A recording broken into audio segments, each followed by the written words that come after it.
안녕하세요. 선한투자연구소의 뉴망입니다. 2022년 11월 21일 월요일 선투연신문 시작하겠습니다.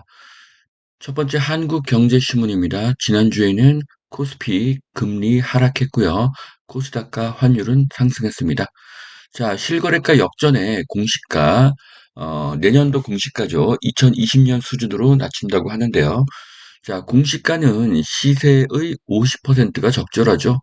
공시가를 시세와 같게 하면 부동산 가격이 30에서 40%가 하락하게 되면 조세의 근거가 흔들리게 됩니다. 때문에 공시가는 시세의 50% 정도가 적당합니다. 공시가보다 떨어진 집값 현실화 9억 이상 아파트 최대 수혜를 볼 것 같다는 기사입니다. 공시가 인하를 환영하고요. 공시가 2020년 수준으로 인하하는 것 환영합니다. 자, 이러니 한국을 떠나지 글로벌 기업들 일본을 더 좋아한다고 하는데요. 사무실 임대료, 주재원, 주택 월 임대료, 국제학교 학비, 제조업 일반 근로자 월급 모든 것이 한국의 서울이 일본의 동경을 앞지르고 있습니다. 글로벌 기업들이 들어올 환경이 조성되어야 한국의 미래가 밝아질 것입니다. 자, 1,000만 명이 주택 대출을 갚는데 소득의 절반을 쓴다고 하는데요.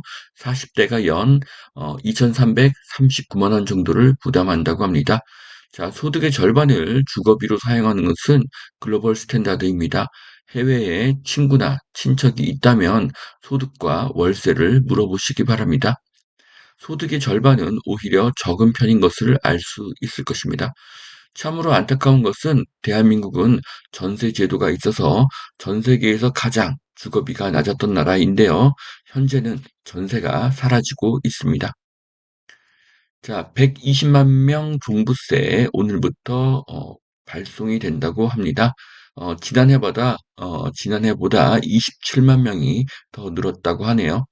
자, 이제는 무주택자도 1주택자도 모두가 월세를 내는 것과 마찬가지인 시대입니다. 자, 1주택자나 다주택자는 종부세를 내고요. 무주택자는 월세를 내고요. 그리고 다주택자도 뭐 종부세를 더 많이 내겠죠. 네, 그래서 모두가 월세를 내는 그런 시대를 살고 있습니다. 종부세 악법은 반드시 사라져야 하고요. 세금은 결국 임차인에게 전가되기 때문입니다. 자, FTX 파산 후폭풍으로 엘살바도르가 디폴트 위기에 빠졌다고 합니다. 비트코인을 법정 화폐로 사용한 엘살바도르가 디폴트에 빠졌습니다. 그럼에도 비트코인을 계속 사들이고 있는데요. 정치가 경제에 미치는 영향이 큽니다. 부켈레 대통령 때문에 전 국민이 고통을 받고 있습니다. 자, 엘살바도르의 위치인데요.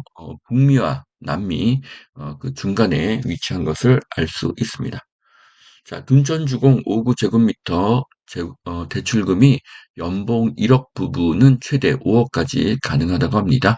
둔촌주공은 주변 시세와 차이가 크기 때문에 민간 분양에 성공할 것입니다. 자, 종부세의 위헌적인 요소 세 가지를 잘 정리해 주셨는데요. 종부세는 반드시 사라져야 할 악법임을 알 수 있습니다. 자, 두 번째 매일경제 신문 보시겠습니다. 자, 은행, 한전채 여전히 자금의 블랙홀이라고 합니다. 삼성, 롯데 회사채도 7%가 넘는다고 하는데요. 이렇게 국영기업이나 초일류 대기업도 자금 마련에 비상이기 때문에 그 밑에 있는 일반 기업들은 뭐 자금을 구하기가 굉장히 어려운 상태죠. 자, 기업은 고리로 돈을 마련하고 높은 이자를 지출하고 있습니다. 기업들이 더 부실해지고 있고요. 회사채 이자가 7%가 넘으면 수익형 부동산의 가치는 급락할 것입니다. 자, 한 달 새 3만 5천 가구 재건축 심의 통과 20곳 신통기획 예고하고 있다고 합니다.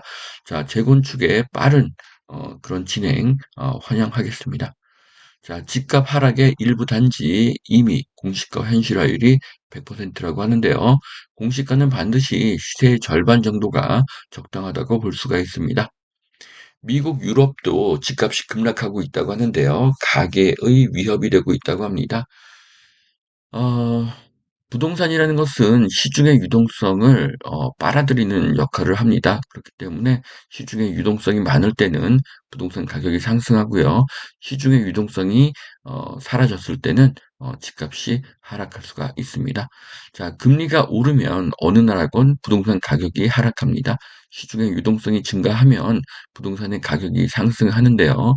그런데 금리의 급격한 상승은 계속 지속되기는 어렵습니다. 결국 금리의 상승세가 둔화될 것이고요. 다시 금리가 하락하는 시기가 올 것입니다. 종부세 부담에도 다주택자들 안 팔고 버틴다고 합니다. 자, 다주택자건 1주택자건 안 팔고 버티는 것이 아니라 진짜로 팔리지 않죠. 지금은 전무후무한 거래 절벽의 시기입니다. 자, 규제 풀리겠지 서울 과천 매물 반짝 감소한다고 하는데요. 서울, 경기, 인천의 매도 물량은 계속 감소하고 있습니다. 매도 포기 물량으로 볼 수가 있습니다. 자, 추가 규제 완화 기대감에 건설사 분양 시기를 저울질하고 있다고 합니다. 자, 건설사는 분양이 어렵고요. 분양을 줄일 것이고요. 장기적으로 주택 공급은 부족해질 것입니다. 자, 여기까지 2022년 11월 21일 월요일 전투현 신문 마치겠습니다.